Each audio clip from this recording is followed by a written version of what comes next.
ऐसी अरबो अजम में ऐसी हसीन औरत नहीं देखी मैंने तुझ जैसी। खातून, हैरानी है कि इस वीराने में तू क्या कर रही है, बाहर निकल। और अगर तू मुझसे चाहे तो निकाह कर ले, मैं बहुत फला मुल्क का बड़ा अमीर और कबीर शख्स हूँ, दौलत की कोई इंतहा नहीं, सोने में लाद के रखूंगा, ऐशो इशरत में रखूंगा, मलका बना के रखूंगा। इसने कहा पहले अपनी कोई चादर वादर दे, मेरे पास कपड़े नहीं। उसने चादर फेंकी, चादर वगैरह लपटा के लपटी हो गया। बाहर आया, आप सोचे लगा क्या करे, अब साथ जाए, दोस्त लोग पहचान लेंगे, पहचान ले तो मजाक बन जाएगा, गलियों से गुजरना मुश्किल हो जाएगा, रास्तों में चलना मुश्किल हो जाएगा। औरत बना हूं, एक तो कोई यकीन नहीं करेगा, फिर औरत भी इतनी खूबसूरत जो देखेगा पीछे पड़ जाएगा। बैठा रहा इसी के साथ, कहा ठीक है चल मुझे अपने साथ ले, घोड़े पे बैठाया, लेकर आया, शादी की, निकाह, बच्चे पैदा हुए, हर साल एक बच्चा, 7 साल का अरसा गुजर गया, 7 बच्चे पैदा हुए, 7 बच्चे पैदा हुए।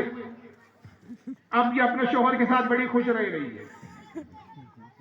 7 साल के बाद एक दिन ये हुआ कि अड़ोस पड़ोस में सब कुछ दोस्ताना सहेलियां बन गई थी, कुछ औरतें, वो सारी सहेलियां जमा हुई, सब अमीर और कबीर का इलाका था, सब महल थे आजू बाजू, सब अमीर और कबीर की बीवियां थी। वो आई और से कहा कि देखो आज हम सब ने तफरी और सैर तफरी का इरादा किया, पिकनिक मनाने हम लोग जा रहे हैं सैर तफरी के लिए, और फुला दरिया के पास हम जाने वाले हैं, तो तुम भी अपने शोहर से इजाजत ले लो और हमारे साथ चलो, बड़ा मजा आएगा। उसने कहा ठीक है इजाजत लेता हूं, चलो। शोहर के पास आई और कहा कि सब आड़ोस पड़ोस की जितनी अमीर और कबीर औरतें हैं सब जा रही है सैर व तफरी के लिए, मुझे भी इजाजत दी। अच्छा जाओ, देखो जल्दी आ गया।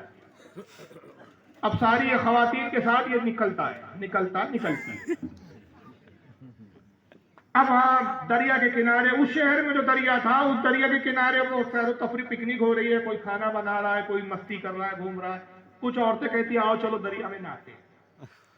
इसने कहा हाँ एक अरसा हो गया, 7 साल पहले कभी नहाया करता था, अब तो जमाना हो गया, घर से निकला ही नहीं, चलो आज दरिया में नहाते। और यहाँ तो कोई नहीं, कपड़े उतारे, जैसी दरिया में डुबकी लगाई और जब बाहर निकला, अब ना वो मुल्क है, ना वो दरिया है, ना वो औरतें, वही दरिया दजला है, वही किनारा है, वही लोग हैं और ये मर्द है।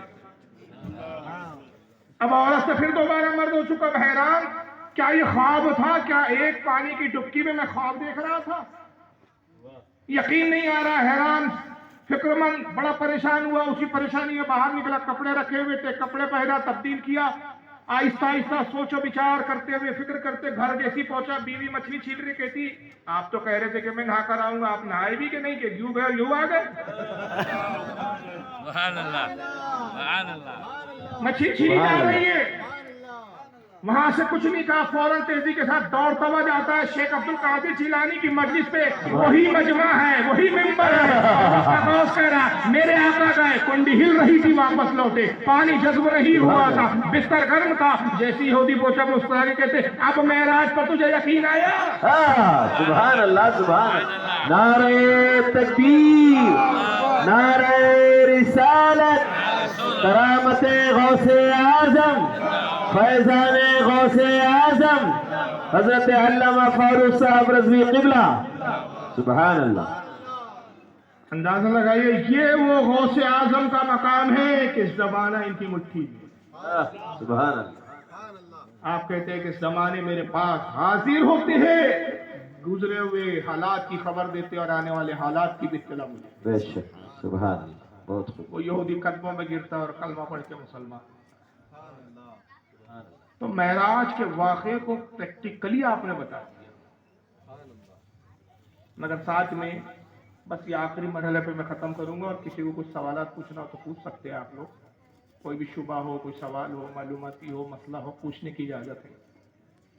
कि इतना बड़ा मकाम कि अक्ल हैरान है। आप खुद कहते हैं कि लोगों आखिरी खुतबा है आपका, फतुल गैब आपकी किताब है, आखिरी खुतबा कहते हैं कि लोगों किसी पर मुझको कयास ना करो,